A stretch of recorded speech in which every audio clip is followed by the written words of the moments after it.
सोचिए, उत्तर प्रदेश के मुरादाबाद में पुलिस को एक फोन आता है, एक मामूली से हादसे की खबर। लेकिन जब टीम मौके पर पहुंचती है तो जो मंजर उनके सामने होता है वो कुछ और ही कहानी बयां कर रहा होता है। चलिए पता लगाते हैं कि कैसे एक मदद की गुहार ने एक खौफनाक कत्ल का राज खोल दिया। तो सवाल ये उठता है कि जब पुलिस को किसी एक्सीडेंट की खबर मिलती है तो होता क्या है। जैसा कि हम इस केस में देखेंगे, कभी कभी जो पहली रिपोर्ट होती है ना, वो पूरी कहानी का सिर्फ एक छोटा सा हिस्सा होती है। सच्चाई तो अक्सर कहीं ज्यादा गहरी और परेशान करने वाली निकलती है। तो इस पूरी कहानी की शुरुआत होती है एक फ़ोन कॉल से।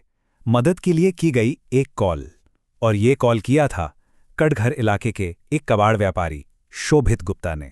उसने पुलिस को जो बताया वो सुनने में बहुत सीधा साधा और दुखद लग रहा था। बस इतना कि मेरी पत्नी गिर गई है और उसे चोटें आई हैं। लेकिन जैसे ही पुलिस की टीम मौके पर पहुंची, उन्हें फौरन कुछ गड़बड़ लगी। जो कहानी उन्हें बताई गई थी और जो मंजर उनके सामने था, उसमें जमीन आसमान का फर्क था। तो देखिए फर्क कितना बड़ा था। एक तरफ दावा था कि पत्नी बस गिर गई और उसे चोटें आ गईं, लेकिन दूसरी तरफ हकीकत ये थी कि पुलिस को उसके सिर पर बहुत ही गंभीर चोटें मिली। ऐसी चोटें जो किसी के यूं ही गिरने से नहीं आ सकती। और बस यही वो पहला सुराग था जिसने जांच करने वालों के कान खड़े कर दिए कि ये कोई मामूली हादसा तो बिल्कुल नहीं है। और बस यहीं से इस कहानी की परतें एक एक करके खुलना शुरू हो गईं।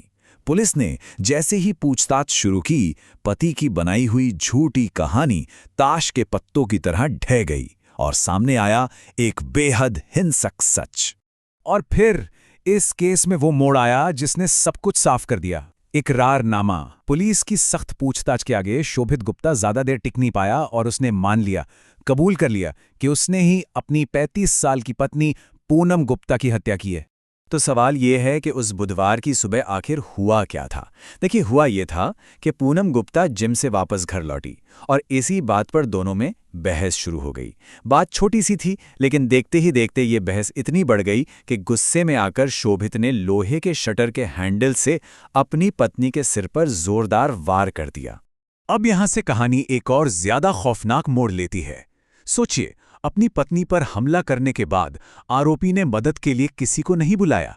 नहीं, इसके बजाय उसने अगले 7 घंटों तक अपने जुर्म पर पर्दा डालने की कोशिश की, एक दुर्घटना का नाटक रचा।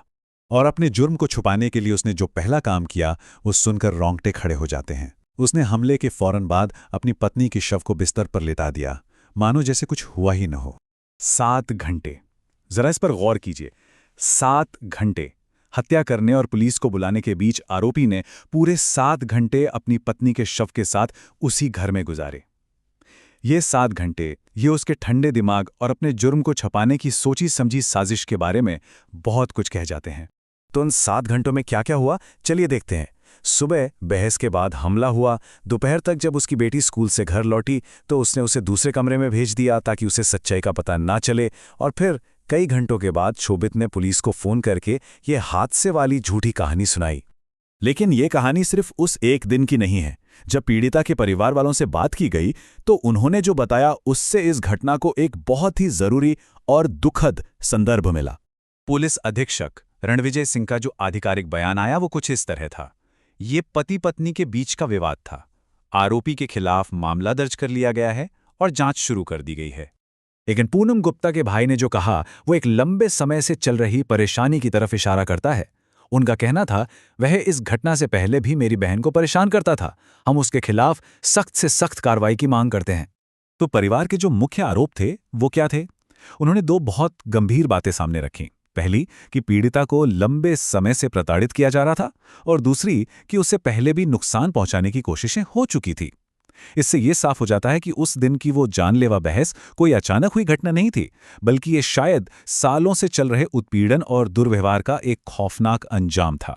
और ये सब हमें एक बहुत ही परेशान करने वाले सवाल पे लाकर छोड़ देता है।